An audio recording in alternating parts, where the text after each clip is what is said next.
Assalamualaikum warahmatullahi wabarakatuh. Kami di sini akan membahas materi tentang WACC atau biaya modal rata-rata tertimbang yang beranggotakan 1. Nurmailisa Nasution, 2. Eka Risma Kusumawardani, 3. Hansa Zahida Salafi, 4. Hanifah Riyadian, 5. Putri Novitasari, 6. Zalfa Aulia Cynthia Pramesti, 7. Salsabila Nazila Firdaus, 8. Adelia Nurhapsari, 9. Ika Wahyunadila. Selanjutnya materi akan disampaikan oleh Nurmailisa Nasution. Pengertian WACC, Weighted Average Cost of Capital, merupakan perhitungan cost of capital berdasarkan posisi debt, utang, dan ekuitas dari perusahaan. Metode ini umumnya digunakan untuk menguji kelayakan investasi perusahaan berdasarkan struktur modal yang bervariasi. Biasanya melibatkan debt, utang, dan ekuitas. Pada perusahaan yang hanya menggunakan pendanaan ekuitas, maka cost of capital setara dengan cost of equity. Dan pada perusahaan yang menggunakan pendanaan utang, maka cost of capital setara cost of debt. Menurut Halim, WACC adalah biaya modal seluruh sumber dana yang digunakan perusahaan. WACC dan risiko perusahaan memiliki hubungan yang linear atau sejalan. Artinya, kita bisa melihat bagaimana risiko perusahaan dari biaya modal yang dimiliki oleh perusahaan tersebut. Misalnya, perusahaan yang memiliki biaya modal tinggi atau perusahaan yang memiliki WACC yang tinggi bisa diartikan juga bahwa perusahaan itu memiliki risiko yang tinggi pula. Dan perusahaan yang memiliki risiko tinggi tentu akan semakin memperoleh modal. Oleh karena itu, perusahaan harus mengorbankan yang lebih lagi untuk bisa mendapatkan modal berupa saham atau obligasi. Oleh karenanya, biaya modalnya juga ikut meninggi. Kegunaan WACC. Pertama, bermanfaat dalam penilaian usulan investasi jangka panjang. Misalnya, dalam menentukan proyek investasi yang harus diambil, dapat ditentukan dengan membandingkan besarnya biaya modal yang harus dikeluarkan dengan tingkat keuntungan yang diperoleh di masa datang. Yang kedua, digunakan juga untuk menghitung discount rate dalam menilai atau menganalisis kelayakan bisnis. Misal, untuk menghitung NPV, Net Present Value. Biasanya, jika perusahaan mau berinvestasi, maka perusahaan akan mengevaluasi terlebih dahulu apakah investasi tersebut layak atau tidak. Instrumen yang digunakan untuk menganalisis kelayakan tersebut adalah NPV. NPV membutuhkan discount rate dalam perhitungannya. 3. Digunakan untuk mengevaluasi kinerja perusahaan, yaitu memperbaiki atau meningkatkan kinerja perusahaan melalui peningkatan kinerja dari sumber daya manusia perusahaan. Berikutnya yaitu faktor yang mempengaruhi WACC. 1. Kondisi pasar. 2. Struktur modal perusahaan dan dividen polisi. 3. Kebijakan investasi. Perusahaan dengan proyek yang lebih beresiko umumnya memiliki WACC yang lebih tinggi. Langkah-langkah menghitung WACC. 1. Identifikasi struktur modal. Hitung proporsi utang, saham biasa, dan saham preferen. Idealnya, proporsi dihitung berdasarkan nilai pasar dari item-item utang, saham biasa, dan saham preferen. Yang kedua, menghitung biaya dari masing-masing modal. Biaya modal mencerminkan required rate of return dari masing-masing item. Yang ketiga, menghitung rata-rata tertimbang dari biaya modal WACC. Menghitung WACC dengan menggunakan rumus WACC sama dengan WD dikali KD 1 min Tax plus WP dikali KP plus WS dikali KS atau KE. Contoh soal. PT Marcel membutuhkan modal yang akan digunakan dalam pendanaan investasinya sebesar 2 juta, yang terdiri atas beberapa sumber dana. Berikut jumlah dari masing-masing sumber pendanaan tersebut. 1. Hutang obligasi. Jumlah pendanaan sebesar 5 juta dengan nilai nominal 500.000 per lembar. Bunga yang ditawarkan sebesar 20% per tahun dan jangka waktu obligasi 5 tahun. Harga jual obligasi adalah 462.500 per lembar dan tingkat pajak 30%. Yang kedua, saham preferen. Besarnya pendanaan saham preferen adalah 400 juta. harga jual saham preferen sebesar 31.250 setiap lembar dengan dividen sebesar 4.500 per lembar. Yang ketiga, saham biasa. Jumlah pendanaan dari modal saham biasa sebesar Rp1.100.000. Harga jual saham 22.500 dengan dividen sebesar 3.125 setiap lembar dengan pertumbuhan 5%. Dari informasi di atas, hitunglah 1. Biaya modal secara individual. 2. Biaya modal keseluruhan. Menghitung proporsi. Menghitung proporsi menggunakan rumus yaitu sumber dana per jumlah dana. Diketahui sumber dana obligasi 500 juta, sumber dana saham preferen 400 juta, sumber dana saham biasa 1 miliar 100 juta, jumlah dana 2 miliar. Apabila jika ingin menghitung proporsi obligasi atau utang dari modal, maka sumber dana obligasi per jumlah dana 500 juta per 2 miliar sama dengan 0,25 apabila jika dipersenkan menjadi 25%. Jika ingin menghitung proporsi saham preferen dari modal, maka sumber dana saham preferen per jumlah dana 400 juta per 2 miliar sama dengan 0,2 apabila dipersenkan menjadi 20%. Dan jika ingin menghitung proporsi saham biasa dari modal, maka menghitungnya yaitu sumber dana saham biasa per jumlah dana 1 miliar 100 juta per 2 miliar sama dengan 0,55 apabila dipersenkan 55%. Selanjutnya, mencari biaya modal secara individu. Mencari biaya modal secara individu terbagi 3, yaitu biaya modal utang obligasi, biaya modal saham preferen, biaya modal saham biasa. Di sini saya akan menjelaskan biaya modal utang obligasi. Pada soal diketahui jumlah pendanaan sebesar 5 juta dengan nilai nominal 500 per lembar. Bunga yang ditawarkan sebesar 20% per tahun dan jangka waktu obligasinya 5 tahun. Harga jual obligasi 462.500 per lembar dan tingkat pajaknya 30%. Jadi terlebih dahulu kita mencari bunga hutang jangka panjang atau obligasi 1 tahun dalam rupiah. Nilai nominal dikali bunga yang ditawarkan. 500 dikali 20% sama dengan 100.000.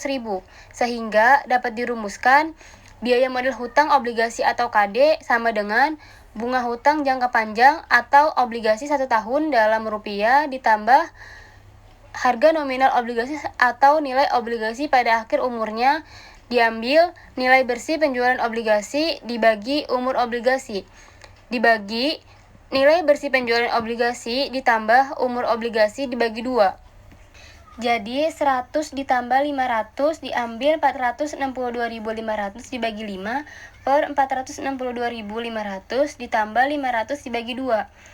Hasilnya 107.500 per 481.250 sama dengan 22,34%.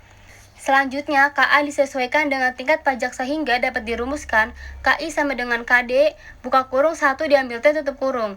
KI sama dengan 22,34% dikali 1 diambil 0,30 tutup kurung. KI-nya sama dengan 22,34% dikali 0,70 sama dengan 15,64% hasilnya. Selanjutnya, akan dijelaskan oleh Zalfa tentang biaya modal saham preferen dan biaya modal saham biasa. Biaya modal saham preferen memiliki rumus yaitu dividen saham preferen dibagi harga saham preferen saat penjualan. Jika dividen saham preferen 4.500 dan harga saham preferen saat penjualan 31.250, tinggal dimasukkan ke dalam rumus saja, yaitu 4.500 dibagi 31.250. Hasil dari biaya saham preferen yaitu 0,144 atau 14,40%. Yaitu biaya modal saham biasa memiliki rumus dividen dibagi harga penjualan saham saat ini baru ditambahkan dengan grow atau pertumbuhan. Jika dividen 3.125 dan harga penjualan saham saat ini 22.500 serta pertumbuhan atau grow-nya 5%, tinggal dimasukkan ke dalam rumus saja, yaitu 3.125 dibagi 22.500 baru ditambahkan dengan 5%. Hasilnya yaitu 0,1889 atau 18,89%.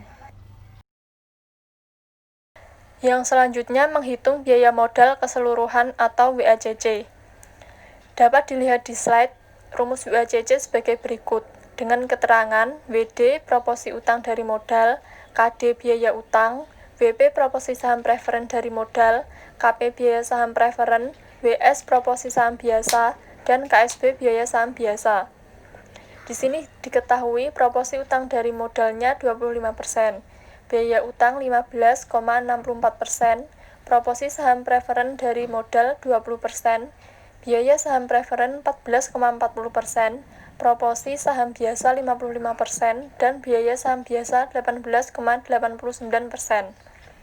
Dari rumus WACC tersebut dimasukkan angkanya menjadi 25% dikali 15,64% ditambah 20% dikali 14,40% ditambah 55% dikali 18,89% dan hasilnya 17,18%. Biaya modal keseluruhan dengan menghitung besarnya WACC menggunakan tabel. Sumber dana yang pertama adalah obligasi.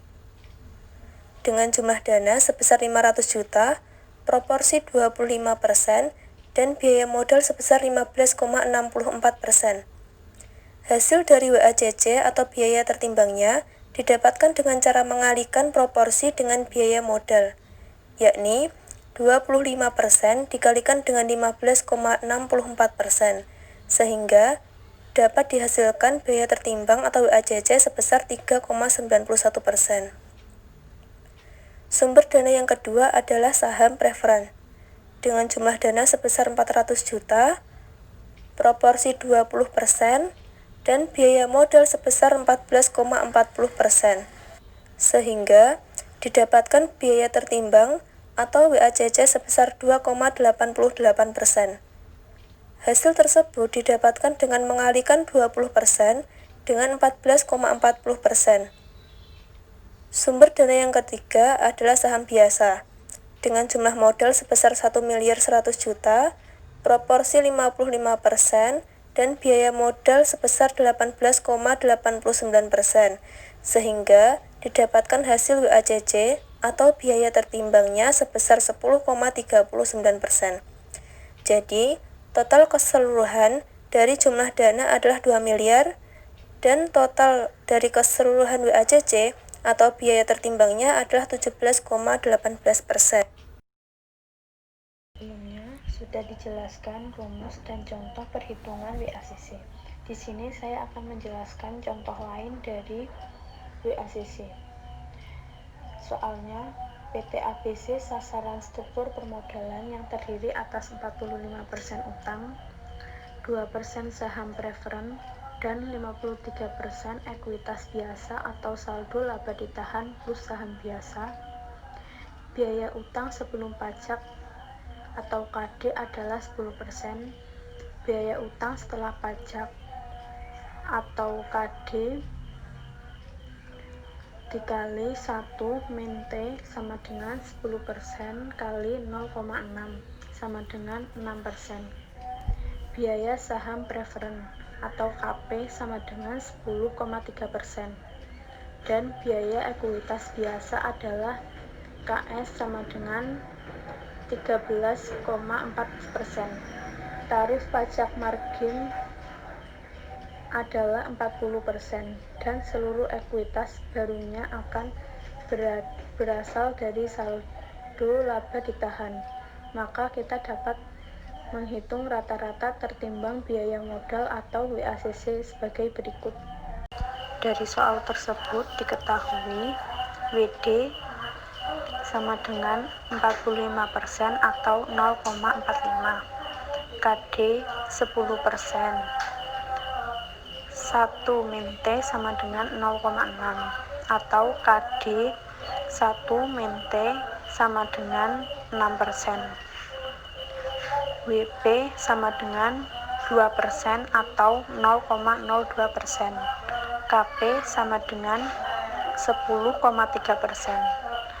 WS sama dengan 53% atau 0,53%. KS atau KE sama dengan 13,4%. Setelah itu, langsung saja dimasukkan pada rumus. Jadi, BACC sama dengan 0,45 kali 10% kali 0,6 ditambah 0,02 dikali 10,3% ditambah 0,53 dikali 13,4% sama dengan 10,0%. Dengan demikian, rata-rata tertimbang biaya modal pada PT ABC adalah 10%.